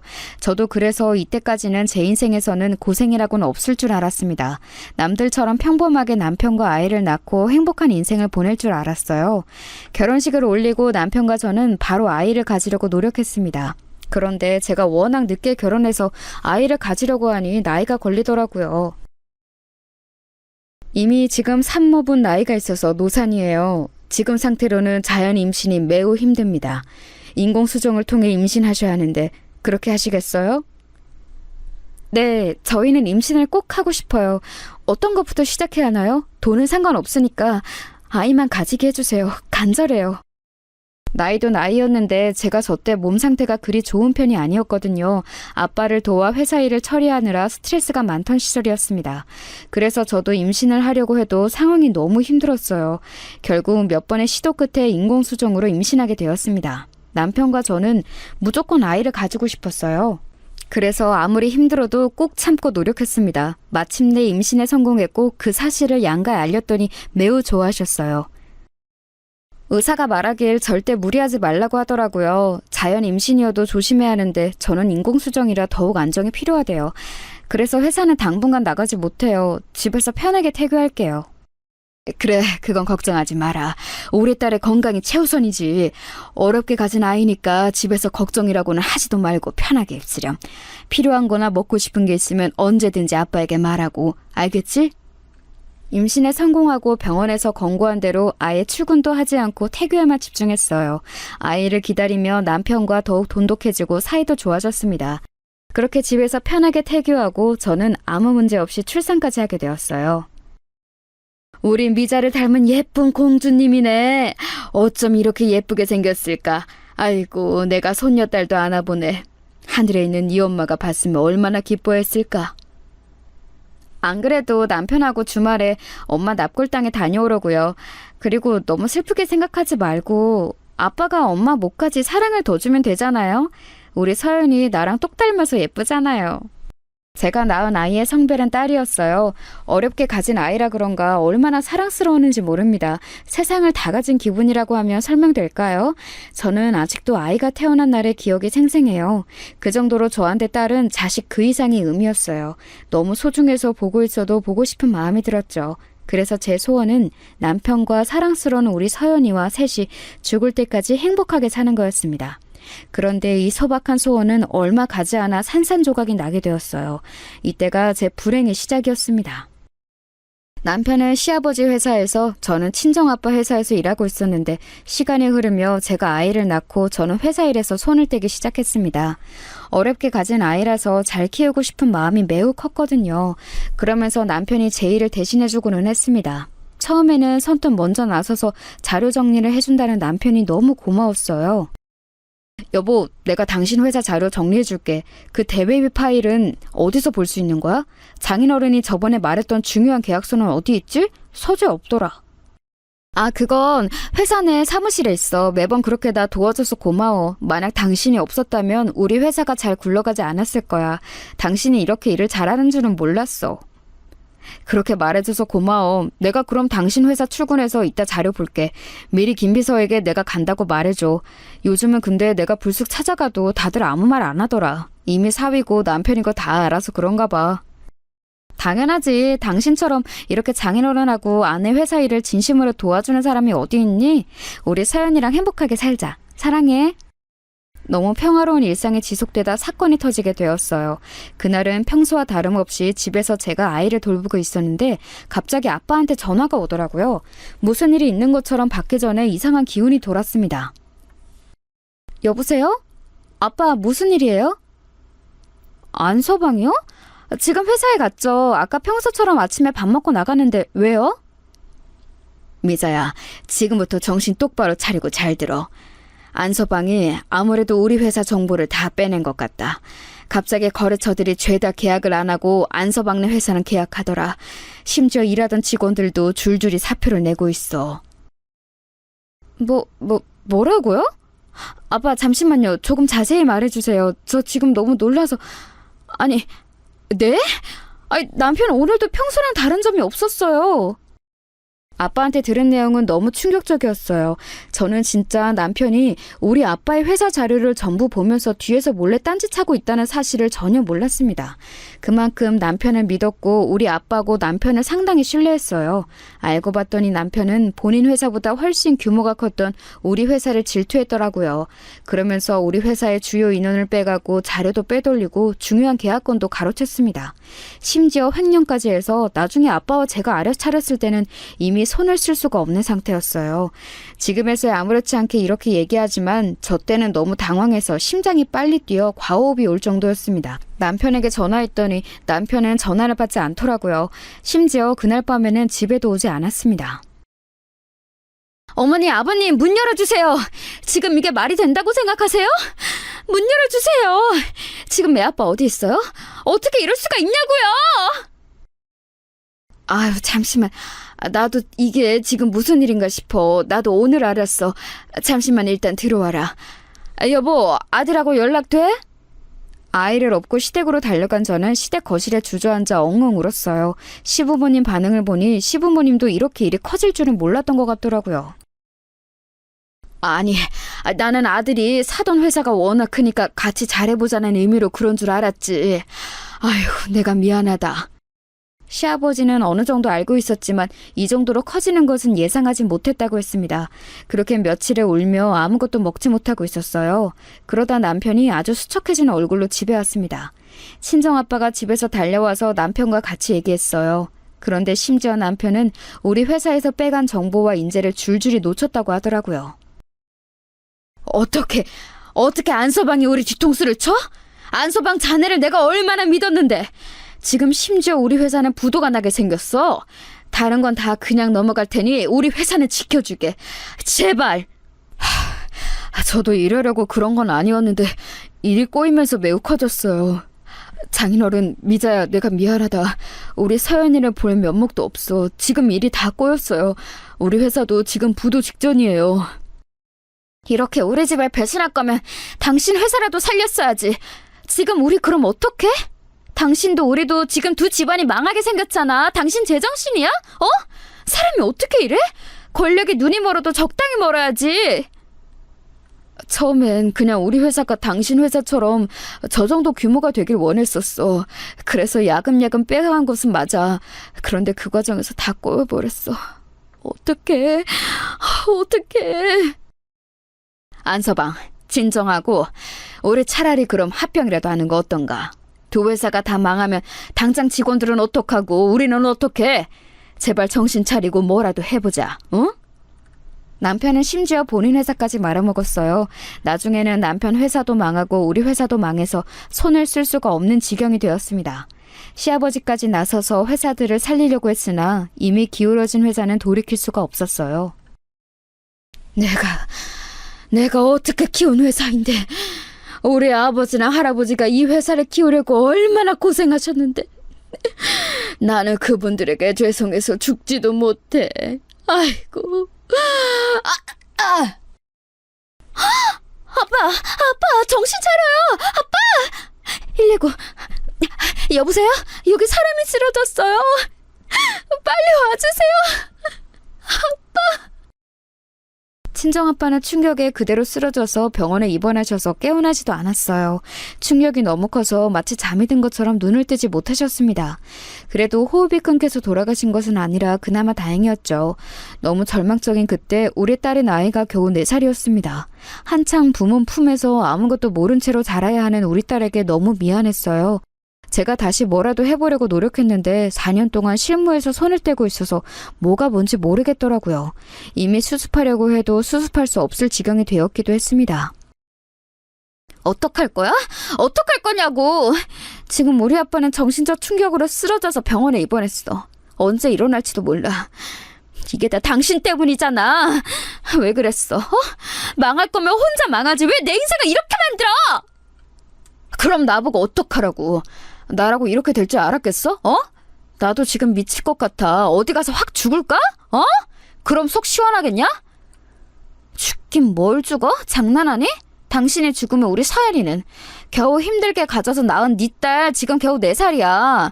너는 그렇게 행동하면서 네 딸 생각도 안 났어? 일단 기다려봐. 내가 어떻게든 해결할 테니까 재촉하지 말고 기다리라고. 나도 고통스러워. 나라고 마음이 편한 줄 알아? 어? 나도 죽고 싶어. 아빠까지 쓰러지자 저는 기댈 곳이 전혀 없었어요. 너무 어린 딸은 이제 겨우 말문이 트이기 시작했는데 세상이 원망스러웠습니다. 남편하고 부부싸움도 매일 했어요. 어렸을 때부터 경제적으로 부유하게 살았던 저는 집이 망하면 어떻게 되는지 사실 상상을 할 수가 없었습니다. 일단 급하게 살던 집을 팔고 자동차를 팔고 가지고 있던 가방도 팔았어요. 주변 지인들에게 돈을 빌려서 급한 불을 껐는데 그러면서 우리 집의 크기는 점점 작아졌습니다. 나중에는 자포자기해서 현실에 순응했는데 우리 딸의 얼굴을 보면 자꾸 눈물이 나왔어요. 아기를 데리고 평범하게 사는 것이 제 소박한 소원이었는데 그게 그렇게 힘들더라고요. 일단 내가 이모랑 삼촌들에게 말해서 급한 건은 해결했어. 당신 때문에 망했는데 왜 내가 이렇게 돌아다니면서 돈을 빌려야 해? 나 심지어 우리 서연이 손 붙잡고 돌아다니고 있어. 네가 인간이니? 어? 나도 열심히 빌리고 있어. 나도 미치겠는데 왜 자꾸 나한테 그러는 거야? 당신이랑 장인어른 그리고 서연이한테는 당연히 나도 미안해. 그런데 그래서 열심히 빌리고 있잖아. 제발 그만 좀 해. 당신 때문에 지금 몇 명의 피해를 보는지 알아? 도대체 무슨 정신으로 그렇게 한 거야? 그러고도 이렇게 뻔뻔하게 말이 나오니? 진짜 해도 너무한다. 사람이 어떻게 그래? 결혼 전에 이런 사람인 줄 알았다면 당연히 결혼하지 않았을 거예요. 그렇게 시간이 흘러 서연이는 6살이 되었습니다. 친정아빠는 깨어날 생각을 하지 않았고 그동안 이사도 수도 없이 다녔어요. 집의 크기는 날이 갈수록 작아졌습니다. 어렸을 때부터 부유하게 자랐던 저는 도저히 적응이 되지 않더라고요. 엄마, 우리 여기서 살아? 여기 너무 좁아. 나 예전에 살던 집에서 살고 싶어. 여기 말고 예전 집으로 가자. 응? 서연아, 엄마도 우리 서연이 데리고 여기서 사는 거 싫어. 그런데 지금은 우리가 여기서 살아야 해. 힘들고 추워도 조금만 버티자, 응? 조용하던 딸도 집의 크기가 점점 작아지자 불만을 말하기 시작했어요. 심지어 마지막에 살던 집은 정말 말 그대로 단칸방이었습니다. 반지하였는데 이런 집에서 사람이 산다는 것도 그때 처음 알았어요. 아이가 커가며 들어가는 돈이 많았는데 문제는 나가는 돈이 더 많았습니다. 버는 돈이 없어서 제가 급하게 아이를 데리고 식당에 가서 설거지를 했어요. 겨우 그렇게 벌어 온 돈도 월세를 내고 아이 먹을 빵을 사면 없더라고요. 설상가상으로 남편은 이런 우리를 두고 집을 떠났습니다. 안성철 어디 있어? 어? 내 돈 내놔. 돈을 빌려갔으면 갚아야 할 거 아니야. 당장 나와. 이 새끼 어디 있어? 어이 아줌마, 안성철 이놈 어디 있어? 당장 말해. 잠시만요. 저는 몰라요. 진짜 몰라요. 오늘도 아이 데리고 식당에 가서 설거지하고 왔어요. 여기 일당이에요. 이거라도 가져가세요. 그런데 저는 진짜 몰라요. 제발 우리 아기가 보잖아요. 제발요. 아기면 뭐 어떡하라고. 당장 내 돈 8천 내놔. 8천만 원이 장난이야? 어? 그러면 그 애라도 나한테 주던가 확. 안 돼. 잠시만요. 제가 어떻게든 돈을 구할게요. 그러니까 제발 아이는 건들지 마세요. 남편이 집을 나간 이유는 하나였어요. 바로 사채업자에게 갚을 돈이 없으니 책임감도 없이 그대로 집을 나갔던 거였습니다. 사채업자들은 텔레비전에서 보던 것처럼 진짜 인정사정 없었어요. 아이가 있어도 아무렇지도 않게 저를 위협했습니다. 게다가 그 돈이 8천만 원이었고 이자는 날이 갈수록 늘어나는 구조였습니다. 아무리 봐도 제가 갚을 수가 없었어요. 집은 너무 가난해서 사채업자들이 혀를 찰 정도였죠. 남편을 아무리 원망해도 절대 우리 앞에 나타나지 않더라고요. 저기 애기 엄마, 나도 내가 같은 여자로서 안타까워서 봐주려고 했는데 동네 주민들 창피해서 안 되겠어. 그냥 이번 주까지만 살고 나가. 난 저런 깍두기들이 우리 집 앞에서 어슬렁거리는 거 무서워서 못 살겠다고. 이게 무슨 일이야. 네? 아줌마니 죄송해요. 그래도 저희 이대로 나가면 당장 갈 곳이 없어요. 친정도 망해서 저 진짜 길거리에서 살아야 해요. 제발요. 우리 딸을 봐서라도 도와주시면 안 될까요? 사정이 딱한 것은 알겠는데 도저히 안 되겠어. 그동안 봐준 것도 되게 많이 봐준 거 아니야? 나도 살아야지. 남은 날짜 맞춰서 돈 줄 테니까 나가. 아휴, 나도 내 집에서 편하게 살고 싶다고. 아주머니, 제발요. 제가 돈 열심히 벌어서 갚으면 돼요. 네? 네? 아주머니! 사채업자들이 하도 저를 찾아오자 나중에는 살던 집에서 쫓겨나기까지 했습니다. 그래서 급한 대로 집주인 아주머니에게 보증금을 받은 것으로 여관에 찾아가서 며칠 묵었어요. 그마저도 나중에는 돈이 없어서 아이를 데리고 일하던 식당에서 자기도 했는데 사채업자들이 가게까지 찾아왔어요. 사채업자들은 가게에 있던 손님들에게 시비를 걸고 가게 앞에서 사람들을 위협했습니다.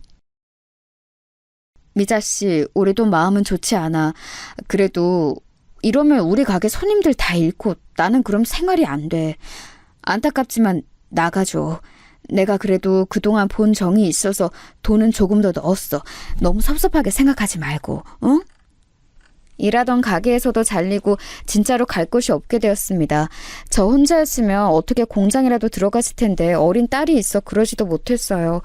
숙식이 해결되는 공장도 제가 딸을 데려가자 받아주기 곤란하다고 하더라고요. 그리고 설상가상으로 동네에서는 어딜 가도 사람들이 우리 모녀를 쳐다보았어요. 길거리를 걷다가도 눈초리가 너무 따가워서 걸을 수가 없었습니다. 이건 도저히 아이한테도 못할 짓이라는 생각이 들었어요. 자연스럽게 사람들 눈치를 보고 조용히 하려는 모습이 너무 마음 아팠습니다. 그래서 저는 결국 최후의 선택을 하게 되었어요. 서연아, 엄마 말 잘 들어? 엄마가 서연이 꼭 찾으러 올 거야. 엄마는 서연이 버린 거 아니야. 알겠지? 그러니까 조금만 기다려. 딱 10밤, 아니다 100밤만 자고 나면 엄마가 서연이 찾으러 올게. 싫어. 나 엄마랑 같이 갈래. 엄마, 나 버리지 마. 어? 나 옆에서 죽은 듯이 가만히 있을게. 울지도 않고 엄마한테 말도 안 걸게. 나 버리지 마. 엄마. 미안해. 엄마가 너무 미안해. 서연아, 엄마가 꼭 올게. 알겠지?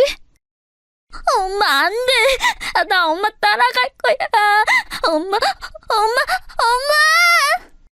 저는 당장 우리 딸의 안전을 위해서라도 어쩔 수 없는 선택을 했습니다. 바로 아이를 고아원에 맡기는 거였어요. 제 인생에서 저보다 더 소중한 우리 딸을 제가 제 손으로 고아원에 맡기는 심정은 말로 하지 못합니다. 지금도 그때를 생각하면 가슴이 아프고 눈물이 바로 나올 정도거든요. 오는 딸을 뒤로 하고 도망치듯 무작정 걸었어요. 버스 터미널로 가서 가까운 인근 대도시로 가는 버스표를 끊었습니다. 버스 안에서도 얼마나 울었는지 몰라요. 일단 어떻게든 일자리를 구하는 게 제일 먼저였습니다. 그래서 버스에서 내리자마자 인력 사무실에 가서 당장 출근할 수 있는 곳을 알려달라고 했습니다. 마침 거기 사장님이 어느 부잣집을 소개해 주었어요. 미자씨 운이 좋네. 어떻게 딱 오늘 아침에 문의가 들어온 게 있거든. 이 집이 여기서 제일 부잣집이야. 공장도 여러 개 가지고 있고 진짜 잘 나가. 아무튼 지금 여기 사장님이 자리를 비웠다고 알고 있는데 그래서 가사 도우미를 구하나 봐. 원래 일하던 분이 있으니까 자세한 건 가서 들어요. 사장님의 소개로 가사 도우미를 하게 되었는데 그 집에 도착해서 저는 한동안 들어갈 수가 없었어요. 왜냐하면 일단 크기 자체가 압도적으로 컸는데 자꾸 제가 어릴 때 살던 집이 떠올랐거든요. 저도 이런 집에서 어릴 때는 부모님과 함께 행복하게 살았으니 그 기억이 자꾸 나서 눈물이 나왔습니다. 하지만 현실은 빨리 돈을 벌어 우리 서연이를 데리러 가야 했죠. 그렇게 집에 갔더니 원래 일하던 분이 상황을 자세히 설명해 주셨어요. 내가 고향으로 이제 내려가려고 새로 사람을 구하게 됐어요. 이 집에서 10년 넘게 일했는데 아쉽네. 여기 사장님 젠틀하고 좋은 분이에요. 사모님도 참 곱고 다정하고 좋으셨는데 병으로 돌아가셨어요.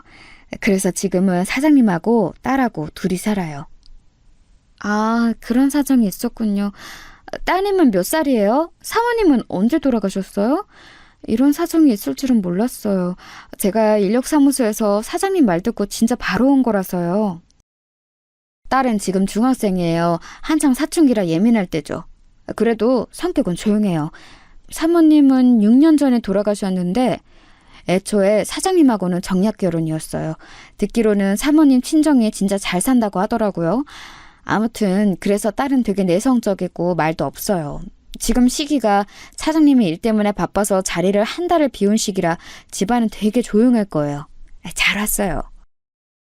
일하던 분에게 들은 내용으로는 사장님의 회사는 국내에서 알아주는 유통회사였어요. 생각보다 훨씬 대단한 회사의 사장님이더라고요. 하지만 사장님은 일이 워낙 바빠 집에 애초에 잘 들어오지 않는다고 했어요. 그러면서 돌아가신 사모님과는 정략 결혼이었고 그 사이에서 태어난 딸은 매우 소심하고 내성적이라고 했습니다. 대궐 같은 집인데 제가 하는 일이라고 딸의 끼니를 차려주고 청소하는 게 전부였어요.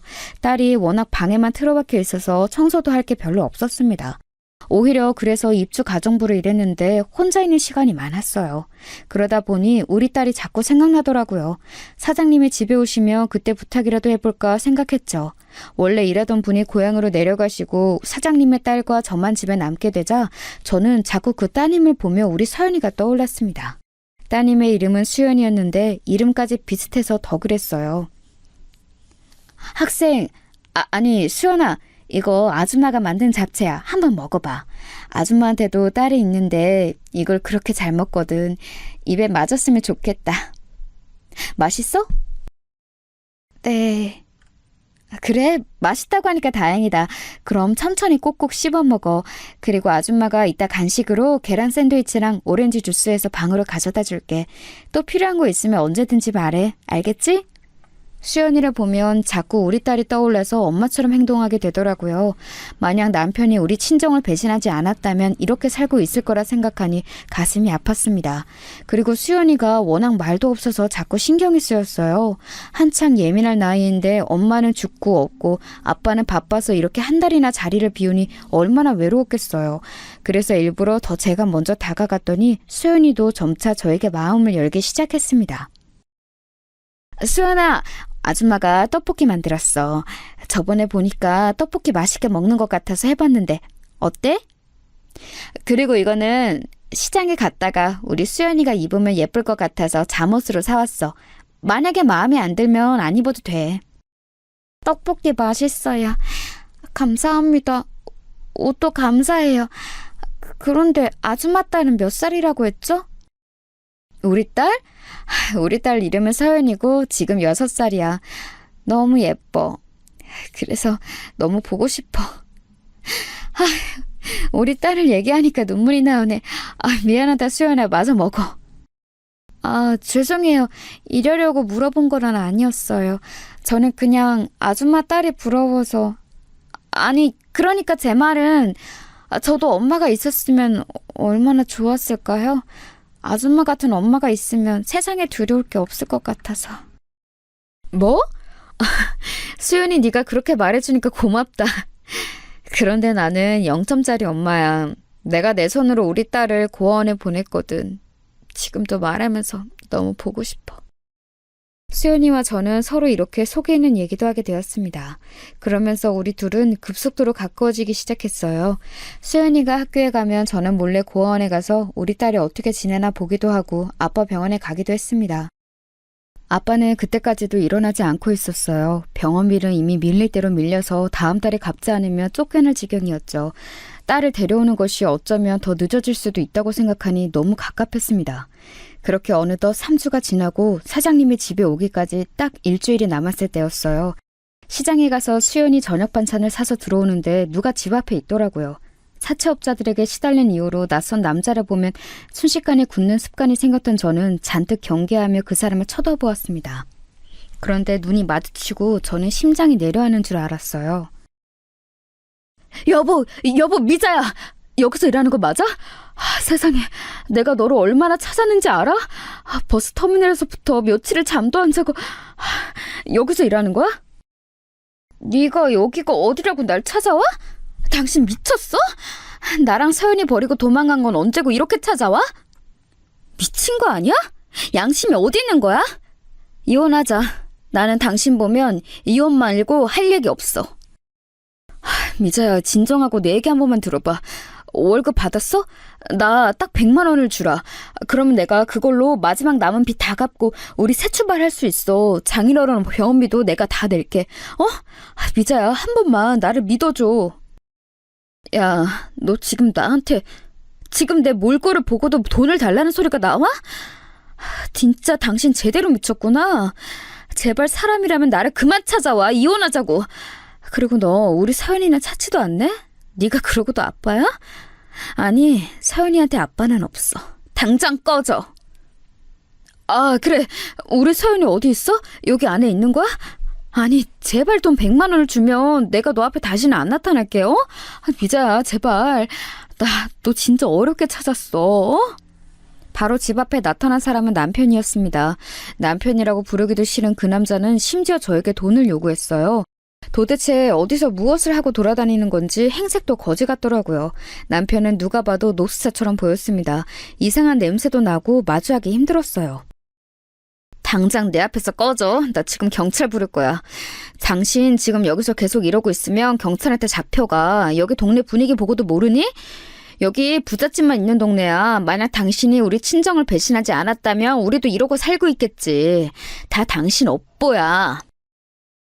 나도 이러고 싶지 않은데 어쩔 수가 없잖아. 그래서 어떻게든 책임진다고 하는 거잖아.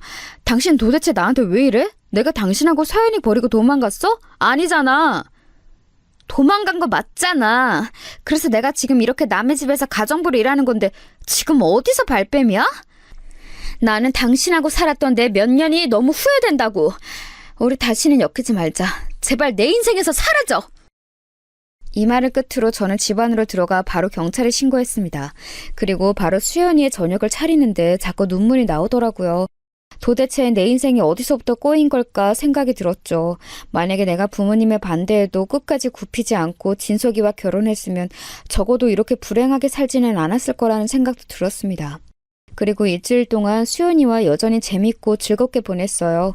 당연히 마음속에는 우리 딸의 생각이 날 수밖에 없었습니다. 그런 저를 눈치챘는지 수연이는 조심스럽게 얘기를 꺼내더라고요. 아줌마, 내일 아빠 오잖아요. 그러면 아줌마랑 저랑 둘이 아빠한테 아줌마 딸 데려와도 되냐고 물어보는 거 어때요? 사실 저도 아줌마 딸 서연이 궁금해요. 저 혼자라서 외로움 많이 타는 거 알죠? 서연이랑 같이 살면 좋을 것 같은데. 아이고 수연아, 네가 아줌마 생각도 해주고 너무 고맙다. 그런데 나도 내일 사장님 얼굴을 처음 보는 날이잖아. 일단 조금 지내다가 말을 꺼내는 게 좋을 것 같아. 너무 초면에 그런 부탁하면 사장님이 내키지 않을 수도 있어. 수연이가 조심스럽게 해준 얘기에 저는 감동했어요. 한 달 동안 둘이 붙어 있으면서 짧다면 짧은 기간이었지만 정이 많이 들었거든요. 그리고 드디어 사장님의 얼굴을 보는 날이 되었습니다. 미리 비서를 통해 몇 시에 도착하는지 알고 있었어요. 수연이가 학교에서 돌아온 직후더라고요. 미리 저녁을 맛있게 만들고 수연이와 두근거리는 마음으로 사장님을 기다렸습니다. 문 밖에서 도착하는 소리가 들리고 사장님이 현관을 열고 집 안으로 들어왔어요. 아빠 보고 싶었어. 오랜만이야. 아빠도 나 보고 싶었지? 그럼 우리 수연이 잘 있었어? 아빠가 한 달이나 집을 비워서 미안해. 그래서 아빠가 우리 딸 주려고 선물도 사왔어. 이것 봐, 우리 수연이가 좋아하는 초콜릿이야.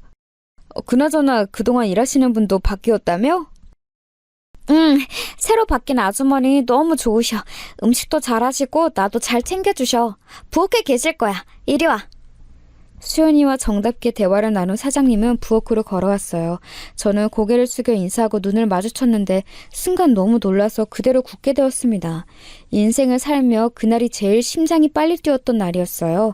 세월이 아무리 흐르고 많은 시간이 지났어도 절대 잊지 못하는 얼굴이 제 눈 바로 앞에 있었거든요. 그리고 놀란 것은 저뿐만이 아니었습니다. 사장님도 저를 보고 매우 놀라 눈이 커졌거든요. 수연이만 중간에서 아무것도 모른 채 웃고 있었죠. 정적을 깬 것은 바로 사장님이었습니다. 너 김미자 아니야? 네가 어떻게... 아니 미자야, 너 미자 맞지? 아닐 리가 없어. 내가 너를 어떻게 잊어. 진서가... 미자야, 김미자. 맞구나. 세상에. 아니 너 그동안 어떻게 지낸 거야? 아니 그나저나 네가 왜 이러고 있어? 네가 왜 가사 도우미를 해? 응? 아줌마랑 아빠랑 서로 이미 아는 사이예요? 우와. 수연아, 아빠가 미안한데 아주머니와 둘이 얘기해도 될까? 네 방에 가 있으렴. 이따가 아빠가 방으로 갈게. 급하게 수연이를 방으로 보내고 저는 식탁에 앉아 오랜만에 본 사장님, 아니 진석이와 얘기를 하게 되었습니다. 그때 미국에서 유학하고 와서 너를 한참 찾았어. 네가 살던 집도 가고 학교도 가고 친구들에게 연락하고 난리도 아니었어. 그런데도 너를 찾을 수가 없었어. 그래서 나는 그 뒤로 결혼도 포기하고 살다가 지금 남편을 만나게 됐어. 얘기하자면 긴데 그렇게 너를 반대했던 우리 엄마는 하늘로 가셨고 아빠는 병원에 계셔. 그리고 결혼한 남편은 우리 친정을 배신해서 집안을 말아먹었어. 그 사람 때문에 폭삭 망해서 키우던 딸은 고아원에 내 손으로 맡겼고 나는 이러고 있는 거야. 아, 미자, 너에게 이런 일이 있을 줄은 몰랐어. 너무 가슴 아파서 뭐라 말해야 할지 모르겠다. 나는 사실 너희 부모님에게 그 당시 너를 떠나달라는 부탁을 받았어. 그리고 그 부탁과 함께 많은 돈을 받았고 그 돈으로 이렇게 사업도 시작한 거야. 어떻게 보면 미자 너희 부모님 덕분이야.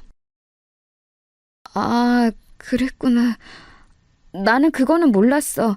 어쨌거나 이렇게 잘 지내고 있다니 너무 다행이다. 다시 만날 때는 나도 뭔가 떳떳한 모습으로 만나고 싶었는데 이렇게 만날 줄이야. 너무 민망하다. 아니야, 전혀 민망하지 않아도 돼. 그나저나 그럼 네 남편은 지금 어디 있는 거야? 아, 참고로 사실 나는 미자 너를 잊은 적이 없어. 지금 수연이 엄마도 사실은 정략 결혼이야. 남편은 나한테 빚을 떠넘기고 도망다녀. 얼마 전에도 여기 집 앞으로 찾아왔더라. 다음에 오면 이혼 도장 찍으라고 하려고. 내가 그 사람만 생각하면 열불이 나서 견딜 수가 없어. 내 인생의 원수야. 그날 진석이와 저는 진지하게 그동안 어떻게 살았는지 공유했습니다. 그러면서 울고 웃고 밤을 새워가며 얘기하다 보니 다음날 동이 트더라고요. 오랜만에 본 진석이는 여전히 멋있었고 다정했습니다. 증발한 것처럼 사라지더니 이렇게 번듯한 기업의 사장님이 되어서 얼마나 반가웠는지 몰라요. 그리고 너무 놀랍고 고맙게도 진석이는 먼저 이렇게 말을 꺼내주었어요. 미자야, 오늘 바로 고아원에서 네 딸 데려와. 내가 김비서 시켜서 서류 처리랑 나머지는 알아서 할 테니 일단 데려와. 나는 네 딸이 고아원에 있는 것을 원하지 않아. 너무 고마운 진석이 덕분에 저는 바로 고아원에 달려가서 아이를 데려왔습니다. 안녕? 나는 수연이 언니야. 네 이름이 서연이지? 아줌마한테 얘기 많이 들었어. 반가워. 언니랑 언니 방에 가서 놀래? 수연이와 서연이는 처음 만난 사이인데 얼마나 둘이 잘 놀았는지 모릅니다. 둘이 노는 모습을 보는데 뿌듯하고 기뻐서 눈물이 나올 정도였어요. 한 집에서 제 딸을 데리고 진석이와 수연이와 사니 마치 한 가족처럼 느껴졌습니다.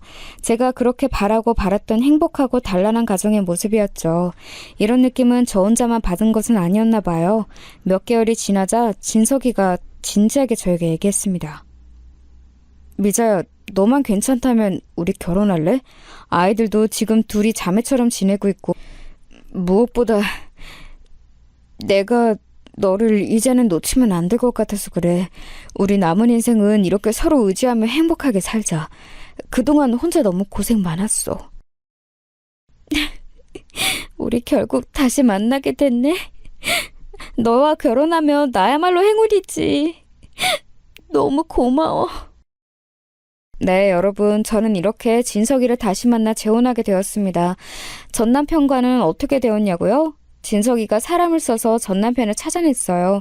그리고 어느 정도 빚을 갚아주는 조건으로 깔끔하게 서류상으로 이혼했습니다. 물론 다 갚아주지는 않았고 딱 이혼 소송을 깔끔하게 할 수 있을 정도로 진석이가 알아서 처리했어요. 그리고 진석이는 우리 아빠의 밀린 병원비도 다 내주었습니다. 얼마 정도 시간이 흐르고 아빠는 마침내 깨어났어요. 아빠, 이 사람 기억나요? 아빠가 그렇게 반대했던 그 놈이잖아. 나 결국 다시 만나서 결혼해요. 이제 이 사람 사장님이니까 결혼 반대하고 그러지 않지? 아버님 오랜만이에요. 반갑습니다. 그때 미자 옆에서 떠나라고 하시면서 주셨던 돈 덕분에 이렇게 살아요. 그 돈으로 장인어른 병원비도 냈어요. 이제 미자 옆에서 번듯하게 고생 안 시키며 살겠습니다. 아빠는 정신은 깨어났지만 아직 말씀은 온전하게 하지 못하세요. 그래도 눈과 표정을 보니 진석이란 마음에 들어하는 것 같더라고요. 그리고 우리 딸들은 어떻게 지내는지 아세요? 엄마, 나 이번 주 일요일에 언니랑 같이 놀이공원 가기로 했어. 언니가 내가 거기에 한 번도 안 가봤다고 했더니 데리고 간대. 뭐? 수연아, 진짜야? 혼자 서연이 데리고 갈 수 있겠어? 엄마가 같이 갈까? 괜찮아? 나는 이미 여러 번 가봐서 괜찮아. 그냥 엄마랑 아빠는 데려다주고 데리러 오기만 해요. 내가 서연이 데리고 놀러 가는 거니까 둘이 데이트도 하고. 아유, 우리 첫째 딸이 이렇게 효녀다. 여보, 그럼 우리도 주말에 애들 데려다주고 데이트나 할까? 우리 가족은 너무 행복하게 지내고 있어요. 가끔은 자기 전에 이 현실이 오히려 꿈처럼 느껴지더라고요. 그래서 자고 일어나면 다시 단칸방에서 사채업자들에게 위협을 당할까봐 무섭기도 합니다. 물론 그럴 때마다 현재 남편은 너무 자상하게 제 곁을 지켜주며 불안을 없애주고 있죠. 전 남편은 듣기로는 깜빵에 갔다고 해요. 저와 서류상으로 이혼하고 현 남편이 아주 철저하게 고발하고 죄를 물어 교도소에 잡혀갔다고 하더라고요. 어찌나 통쾌한지 모릅니다. 저는 이제 전 남편과 예전 결혼 생활을 다 잊고 새 인생을 살도록 하려고요. 여기까지가 제가 준비한 사연인데 재밌게 들으셨나요? 저는 사연을 제보하며 인생을 돌아볼 수 있어서 좋았습니다. 그럼 여기서 마무리하도록 할게요. 여러분 들어주셔서 진심으로 감사합니다. 여러분도 행복하고 따뜻한 일상 보내시길 바랄게요. 감사합니다.